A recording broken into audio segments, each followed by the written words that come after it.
What's going on, Badger fans? We got Coach's Corner, Coach Anderson coming on. We're going to talk about the Rutgers games from the aftermath, some thoughts with receivers, quarterback, snapping, offensive line. We're going to get into all that and touch on Iowa coming up as well on today's Locked On Badgers. Let's go. You are Locked On Badgers, your daily podcast on the Wisconsin Badgers, part of the Locked On Podcast Network, your team every day. What is going on, everybody? One of my favorite shows every week. We're doing Coach's Corner. Today's episode brought to you by FanDuel. FanDuel is the official sportsbook of Locked On. Make every moment more. Right now, new customers bet $5, get $200 in bonus bets guaranteed. Visit FanDuel.com/LockedOn to get started. Thank you, everybody, for tuning in, and we are wasting no more time. We're getting Coach Anderson.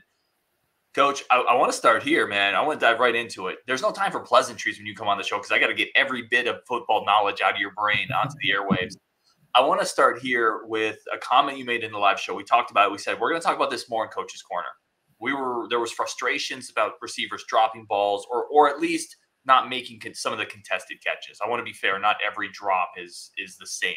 Yeah. And you had mentioned something in the chat about receivers not the biggest issue or not close to the biggest issue. And I said, that's an interesting point. I'm going to pin that and let's talk about it when we get Coach on the show. Coach, what do you mean by that comment? In my opinion, I think the offensive line is the biggest problem. And a lot of our mistakes outside, drop passes are one thing, fumbles are another thing, stupid penalties. But when we're thinking football, the lack of offensive line play has affected the passing game with bad snaps, mess with timing, missed blocks, mess with timing. Timing doesn't get the ball out on time to the receivers, obviously. So it slows everything down or it speeds everything up. And when we get stuff like that, an offense that is so timing-based as the air raid isn't going to work. And receivers might be open when they are supposed to be open, but Tanner Mordecai is not ready to throw the ball yet. Or he's already thinking about escaping because he feels somebody breathing down his neck from the backside. So it's easy to see the mistakes of the receivers because when they drop passes, etc.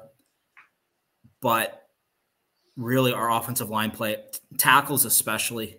I keep saying it every week, and I do not mean to pile on the kid, but Jack Nelson is really having a bad season, in my opinion. His pass blocking, you put anybody with speed in front of him, and he has problems. Riley Mullman, you put anybody with speed in front of him, he has problems.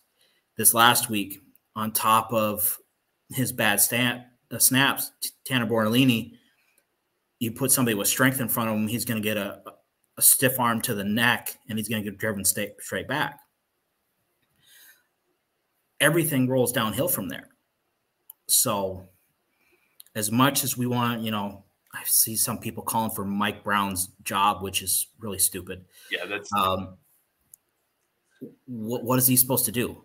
His receivers are getting to where they're supposed to be most of the time when they're supposed to be there, but the ball isn't there yet, or the ball is already gone. So it's not that simple to just say the receivers are playing bad. They're not playing good. I will say that. I mean, especially like CJ, I think is having issues where you can tell he's young. He's a kid. He's a true sophomore who hasn't played a lot of football at the collegiate level and learning an entirely new offense, or at least a new version of it anyways. Mm-hmm. And that plays into it.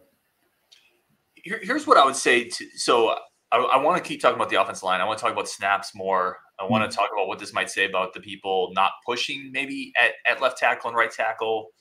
But is there also just a point, though, where let's say everything the offensive line criticism is warranted, which I think mostly is, right? We've talked about that before on this show. Mm-hmm. You still got the ball to Mordecai, and he still got it to a receiver at that point. Okay, you do need to make those plays, right? Mm-hmm. And I think that's where you're right. It's super easy as a fan to see that is highlighted for everybody that drops, and it's harder to see the pass protection and some of the schemes there. Mm-hmm. But at some point, Skylar Bell, you have to make a catch. Yeah.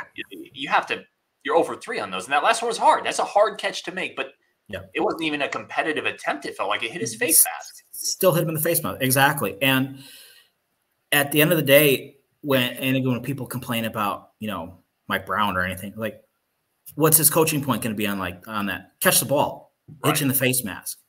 Right. And, it's again, we keep saying it every week, and it's almost to a cliche, but it comes down to execution. And our receivers are not executing at the level that they should be. And I believe, and I'm sure they would agree, our offensive line definitely isn't doing it. Honestly,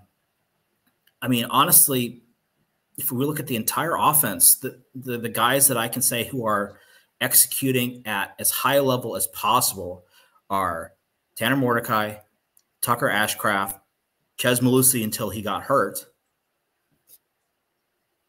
and Will Pauling.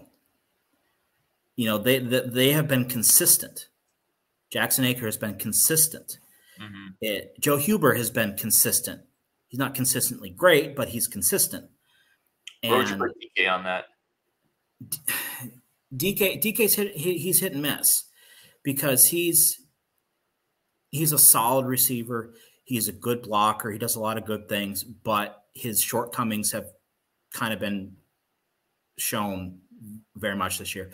His inability to get off a press, his inability to deal with physical DBs. They have been issues, and he's dropped a couple balls. Mm-hmm. But it just comes down to execution, and we keep saying it. But it is. It's we've shown enough this year that it has nothing to do with scheme, has nothing to do with coaching, why things aren't working. They just have to do it. Because I strongly believe we're in any other offense with these same guys, nothing changes. Well, it could be worse, right? If we exactly last year's offense with these same guys, it would be worse. Mm-hmm. Let me push back on you on and not push back. That's the wrong term. I just want to get your perspective on this because mm-hmm. you're obviously a coach. You're talking from a coaching perspective, right? What about the fan or what about the non-coach who watched a lot of football and says, well, there isn't there an element of putting your players in a better position to execute? Isn't there an element of execution that comes with coaching? Like, is it really all on the players? No, but there's always, the coach is always going to take the blame for it. Mm-hmm. For every drop, I guarantee Mike Brown is you put him in front of the media, he's going to say, yeah, every one of those are on me. Well, let me say that. And sorry, let me rephrase that just a second because I think you're right. I think coaches act as umbrellas for players, right? A lot of good coaches do. They take that criticism. Mm-hmm. But maybe instead of using Skyler Bell like on shorter route. He's pretty explosive mm-hmm. in the short field. Maybe it's getting him more touches like that. Maybe the first touch for Skyler Bell shouldn't be like down the field on a contested catch maybe. And that could be. And it might just come down to the routes that he runs are the ones that they're comfortable with him running. And he shows that he can do it. Mm-hmm. Like he wouldn't be on the field in those situations if they didn't think he could do it. And he's just not executing. It's the same with the offensive line. And, it's probably going to talk about what we might with some of these other guys later. But the reason why some of the other guys aren't on the field is because they're not pushing the guys above them. And so right now, what we have on the field is the best guys we got. And the coaches put them in the best situations that they can to maximize their abilities. But at the end of the day, it's not like we're doing much that is that overly complicated. Mm-hmm. It would also be different if we weren't executing most of the time. We're doing okay. We're 4-1. We're averaging over 400 yards a game of offense. Mm-hmm. It's working, maybe not as much as we had hoped, but even with all this stuff that we're talking about, we're still an above average Wisconsin offense. And so, Rome wasn't built in a day and all those kind of phrases, but, we're doing what we're supposed to. We just need to do it more often. Yeah, that's a really good point. Wisconsin's averaging over 30 points a game. Mm-hmm. Right, with a lot of teething issues on offense, Wisconsin is over 30 points a game. That's not shouldn't lose sight of that. Coming up, I want to continue talking about the offensive line and talk about the snaps. I think we just need to talk about the snaps. Yeah, We're going to do that next on Locked On Badgers. But first, a quick break for our friends of the show over at FanDuel, our good friends of the show, America's #1 sportsbook. It's the place I use to lay out all my futures, right? All my prop bets and parlays. Phoenix Suns are about to start playing 49ers. Brock Purdy looks like a future Hall of Famer. Hyperbole, yes. But I'm in on the 49ers win a Super Bowl. Brock Purdy is ridiculously good this year. Braves in the World Series. I use FanDuel for all of this. Safe, secure, incredibly easy to use. Right now, new customers can bet $5 and get $200 in bonus bets guaranteed. Plus, all customers who bet $5 will get $100 off Sunday Ticket from YouTube TV. Now is the best time to join FanDuel. The app is easy to use, and the event, again, everything you want, every sport, props, parlays, futures, it's all there. Visit FanDuel.com/lockedon. Kick off the NFL season with an offer you do not want to miss. Let's bring Coach back on. Coach, I teased it before. Like, why can't – it feels like the snaps aren't just consistently bad. It almost feels like they got worse against Rutgers. That, to me, was maybe the most egregious part of the game. Tanner Mordecai looked like a shortstop on some of those. Yeah. How is this not getting better? I think kind of like we talked about sometimes with Jack Nelson, I think Tanner Borley got in his head a little bit. I think that nose tackle got in his head a little bit because I think he was worried more about blocking him than he was about snapping the ball. And there were a lot of instances where he just got driven straight back after the snap. And maybe he was rushing things. I don't know. I can't really, see from the angle if his hand's moving at a different speed or anything like that. But he's just not a center. And the unfortunate thing with Renfrow is part of me is wondering if he is more hurt than we were ever led on to believe, or he has the yips or something like that, because I can't imagine that if he was anything close to being ready, that he wouldn't be out there. Agreed. And also, what really kind of shocks me with how much Wisconsin over the past has built their offensive line around these multifunctional offensive linemen who can play 2 or 3 different spots, that we don't have a backup center. Or we don't have more than one person on the roster who can snap. Like, I guess Dylan Barrett, but there's a reason why he's not playing. And there's a reason why they coaxed Michael Furtney to come back for a 6th year when he wanted to transfer, is they don't think these guys who aren't in yet are ready, and includes the center. I think sooner rather than later, Renfrow is going to be in there. He's been practicing. So I think it's just going to come down to, just him being ready, because, Borderline is not the answer. It is getting worse.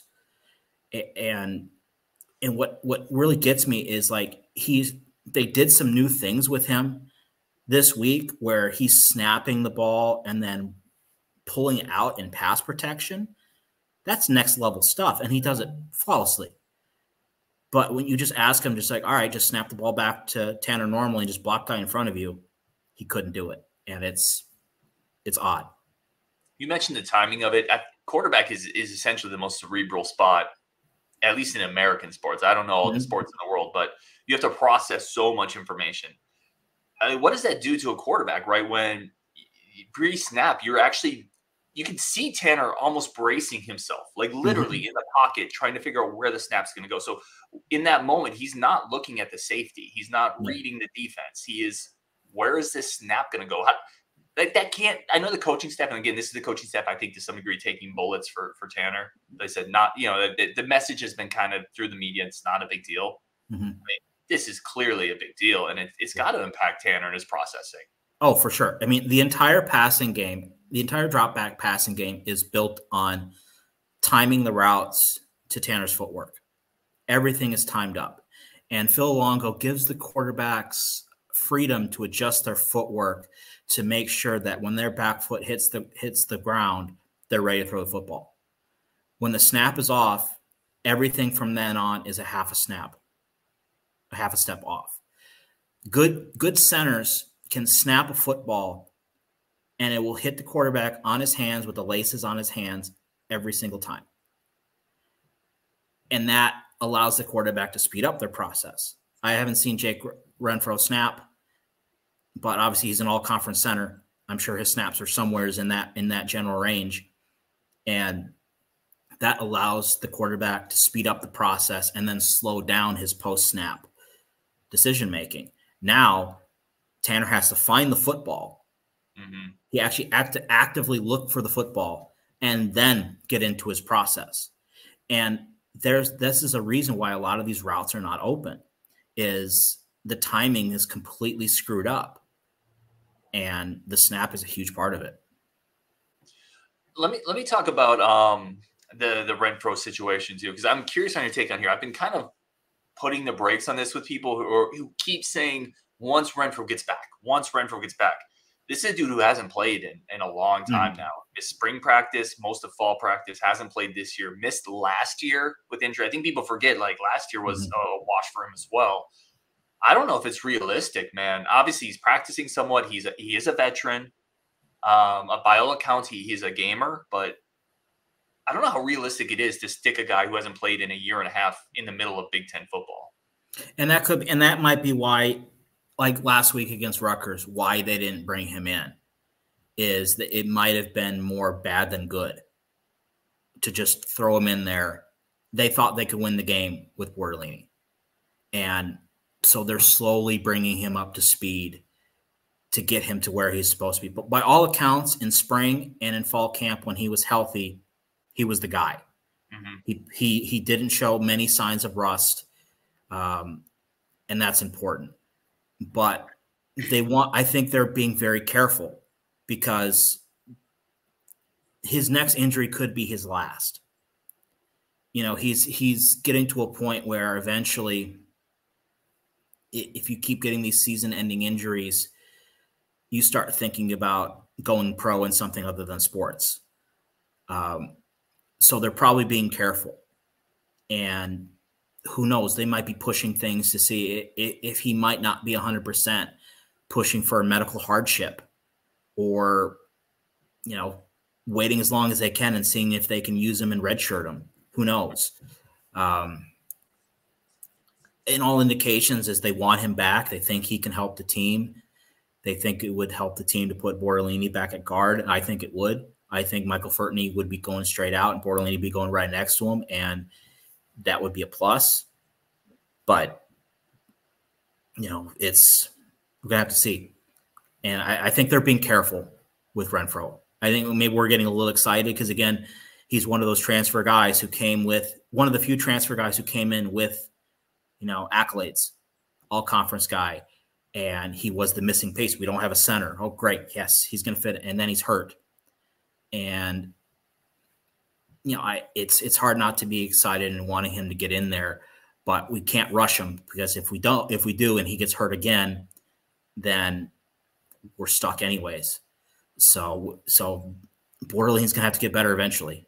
He's played center before, and yeah, it's going to show. I guarantee you, we're going to pick up a center in the portal.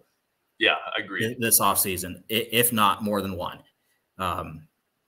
because this really shows the importance of having a good center. Look at Wisconsin's offensive line the last couple of years. You know, our offensive line has regressed over the last few years.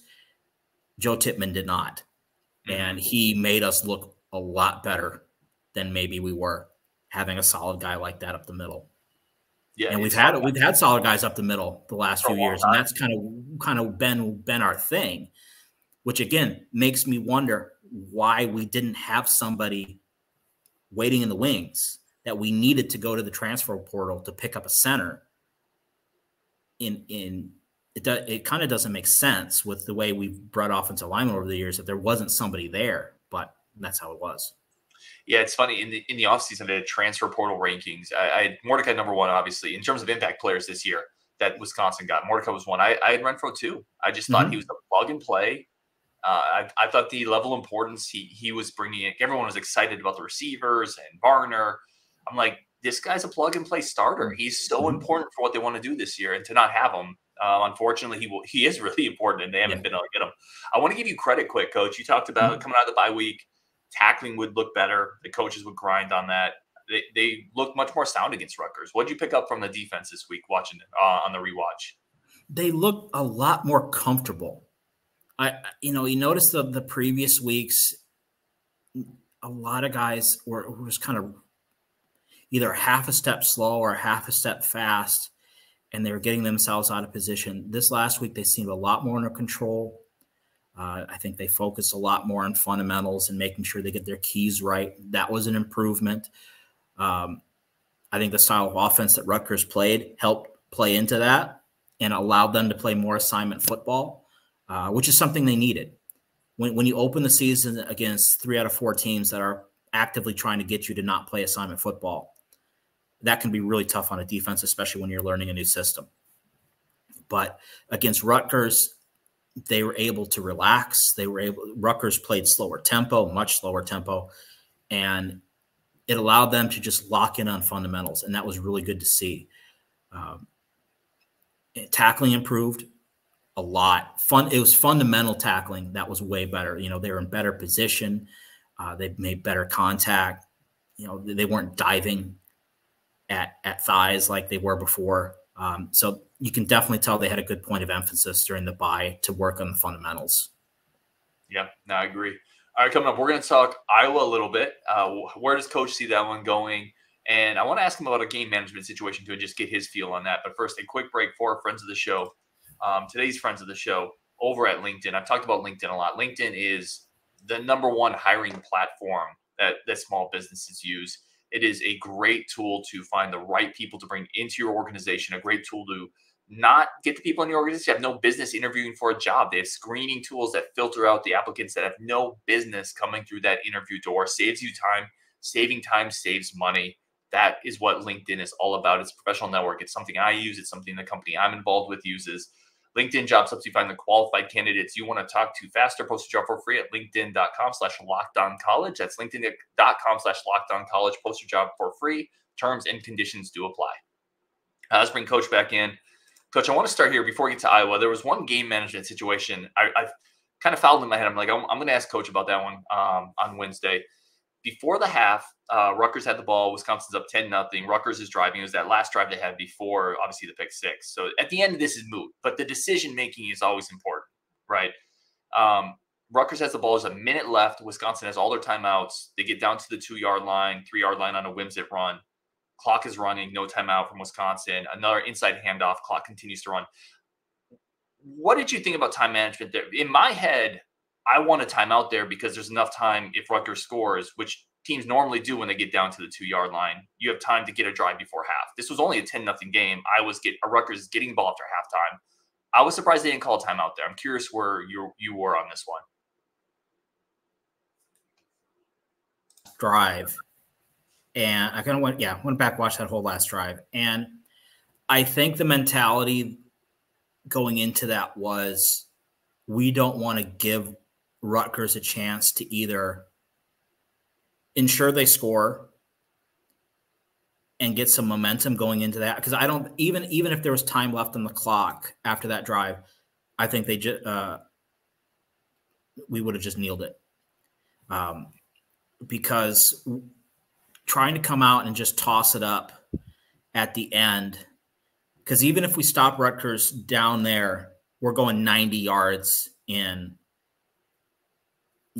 less than a minute, 30 seconds.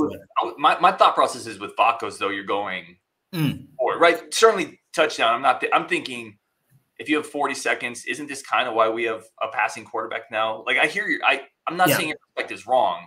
I'm just thinking this is a great opportunity to try to get a field goal on the board. And if you should be able to do that against Rutgers with 40 seconds, I would think. Yeah, I get where you're coming from. And I think it's a viable option, but I also think you can get in a situation where you end up killing momentum more than you have the possibility of gaining it. The way the offense was kind of running there at the end, we weren't clicking consistently. I think they wanted to get to the half, talk things over, and come out in the second half strong. Because what could also end up happening is we get the ball with 40 seconds left, something like that. We go 3 straight, first and 10, second and 10, third and 10. We punt. Rutgers get the ball back with 14 seconds left. They could get a chance to get a field goal.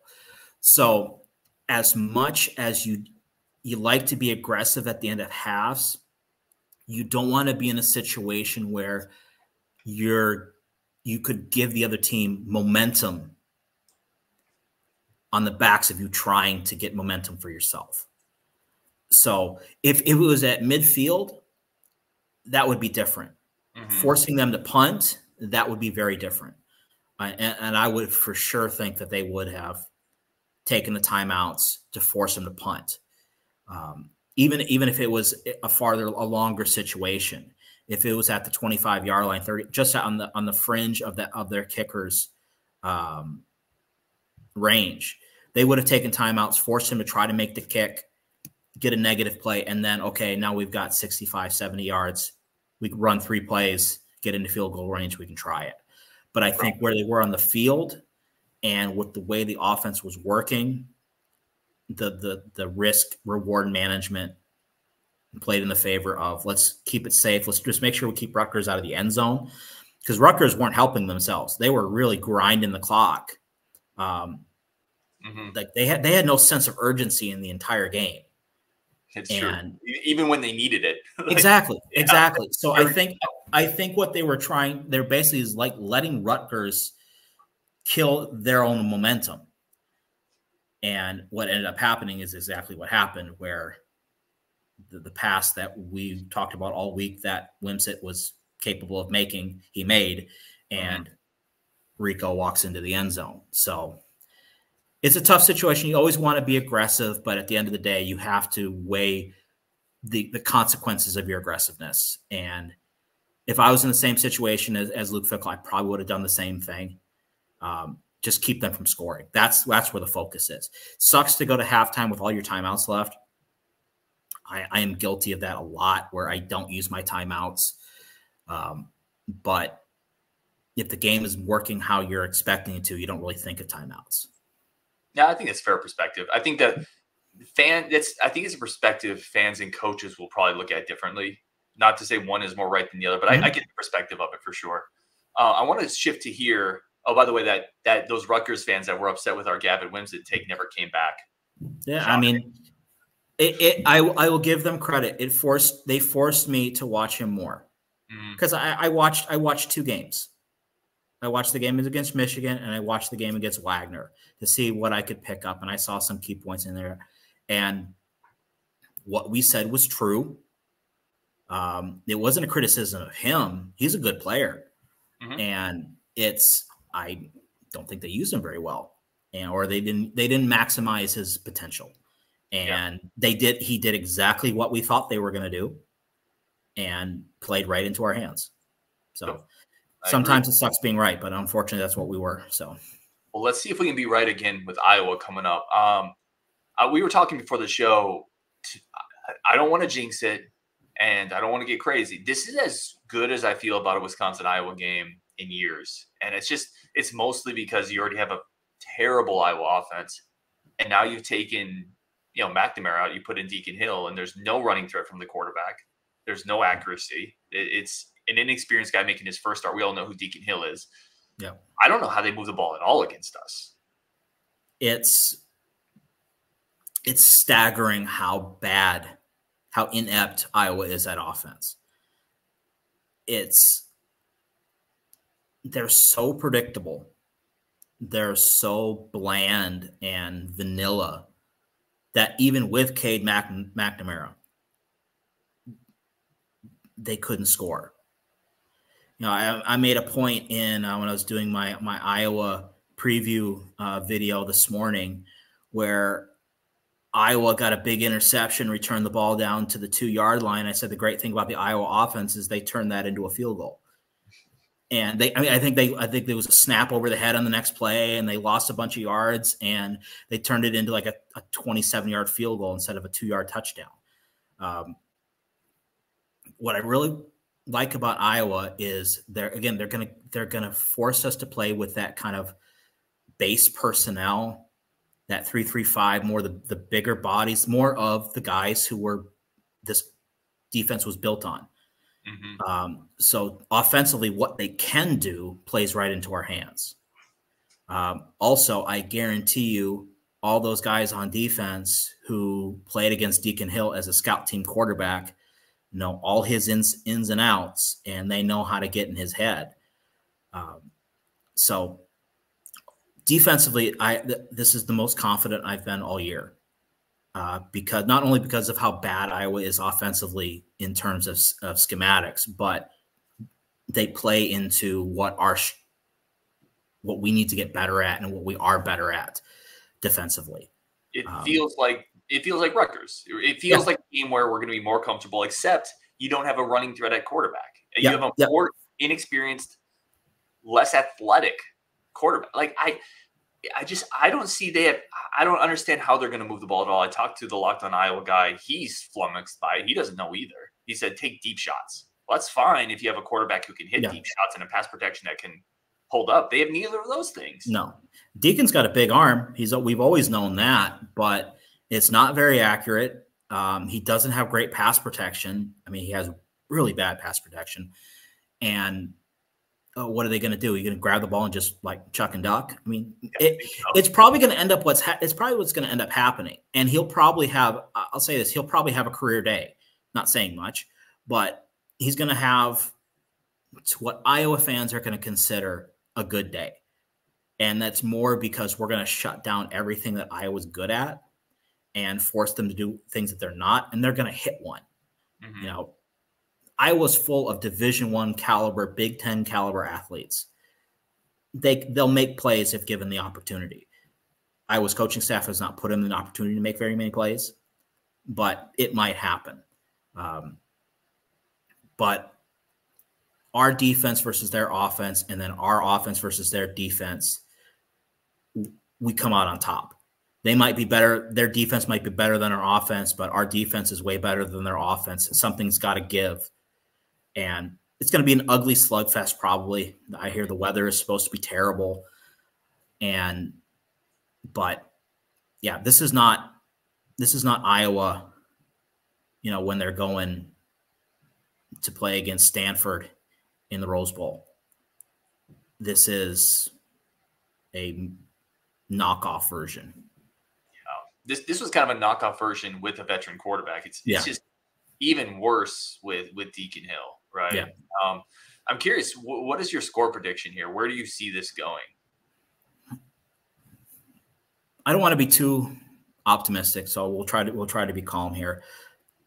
I'm thinking something like 27-15. Something tells me Iowa's going to drive and have some drives stall, so maybe they kick 3 or 4 or 5 field goals. Who knows?